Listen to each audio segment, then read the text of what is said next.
Olá, professora, tudo bom? Meu nome é Luiz Vitor e eu vim apresentar o trabalho sobre Nietzsche. A senhora pediu para a gente escolher uma das lições do PDF, né? E a que eu escolhi foi a terceira lição, que era falando sobre a morte de Deus. E eu vi que logo no primeiro parágrafo ele foi e botou essas 4 perguntas.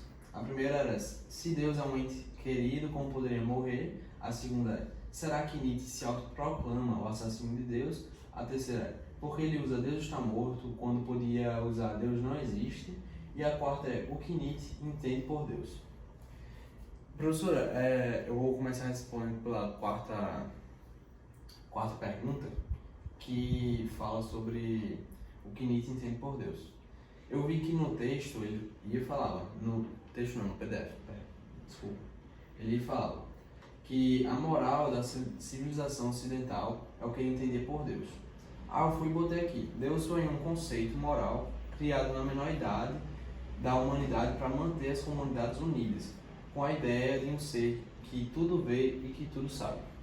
Ou seja, o que eu interpretei por Nietzsche foi que ele, ele viu que Deus foi uma invenção para que as pessoas das comunidades respeitassem o que as pessoas superiores a eles pensavam, o que os líderes das sociedades pensavam, e por isso teve essa invenção, sabe? E isso é certo.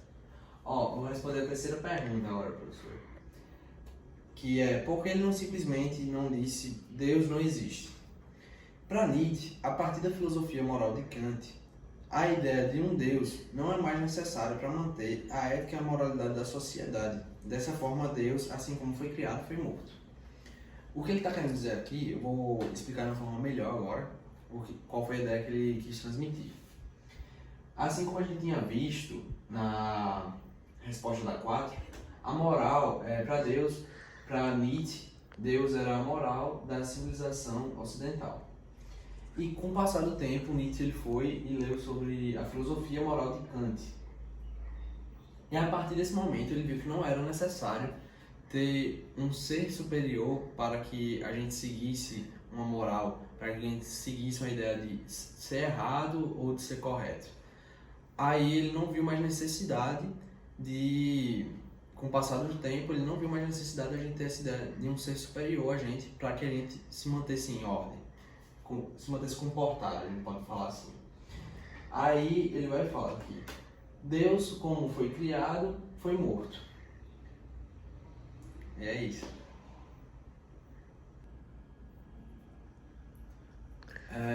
Vou responder agora a pergunta 2, professora, que é: será que Nietzsche se autoproclama o assassino de Deus? E a resposta é sim, ele se autoproclama. Mas ele não só se autoproclama, como ele diz que todos nós que matamos Deus. Aqui eu botei: sim, no entanto, ele diz que nós o matamos, você e eu. Ele fala que somos todos os seus assassinos. E eu vou explicar por que ele acha isso. Eu, como falei no começo, eu não só li o livro, como eu também fiz algumas pesquisas sobre Nietzsche, né? E sobre o tema A Morte de Deus. E eu vi que no livro, se eu não me engano, A Gaia Ciência, eu acho que é esse o nome, ele falava exatamente isso. Nós o matamos, você e eu. Que dá a ideia que era justamente da terceira pergunta. Eu vou até ligar aqui, ó. A ideia de um Deus não é mais necessária para manter a ética. Foi por conta disso que nós os assassinamos, entende? Professora, por último, mas não menos importante, eu vou responder a pergunta 1. Se Deus é um ente eterno, como poderia morrer? Para isso, a gente tem que voltar, né, um pouquinho para a questão 4. Mas daqui a pouco eu chego lá. A afirmação Deus está morto é paradoxal. Deus é um ente, por definição, eterno e todo-poderoso. Aí a gente vai voltar aqui para a ideia de Nietzsche sobre Deus, que, voltando mais uma vez esse assunto, né, é uma moral da civilização ocidental. Ou seja, para ele, ele morreu por conta que ele não era esse ente. Ele era a moral. Uma moral usada antigamente que ele viu que nos dias de hoje, não nos dias de hoje, mas nos dias daquela época, não era mais necessário. Por isso que aconteceu a morte dele. É isso. E foi esse trabalho, professor, espero que a senhora tenha gostado, tenha compreendido as ideias de Nietzsche, né? E é isso. Obrigado.